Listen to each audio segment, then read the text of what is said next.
1275 বঙ্গাব্দ থেকে প্রাচীন ঐতিহ্য মেনে এই পুজো হয়।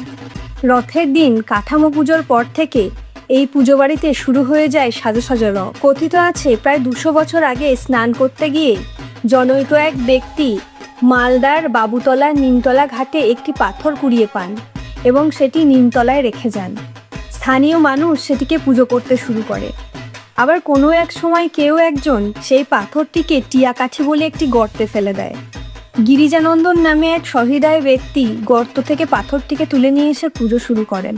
কিন্তু একদিন রাতে স্বপ্নাদেশ পেয়ে পাথরটিকে তিনি কংস বণিক সম্প্রদায়ের হাতে তুলে দেন। তারপর থেকে প্রাচীন ঐতিহ্য মেনে এই রুদাবাড়িটি পুজো হয়ে আসছে বরাবর। এখানে ডাকের সাজে সজ্জিত হন মা। দুচালার প্রতিমায় প্রায় 22টি পুতুল থাকে। এই প্রতিমার বিশেষত্ব হলো মহিষ ছাড়া অসুর। অভিনবত্ব আছে বিসর্জনেও। যে নিমতলা ঘাট থেকে দেবীর পাথর পাওয়া গিয়েছিল সেখান থেকেই নৌকায় তোলা হয় দেবীকে। অপর পারে তাঁতি সম্প্রদায়ের দেবীকেও তোলা হয় নৌকায়। কোনো এক ঘাটে মিলিত হয় দুই দেবী, তারপর মেলে আলোর সংকেত।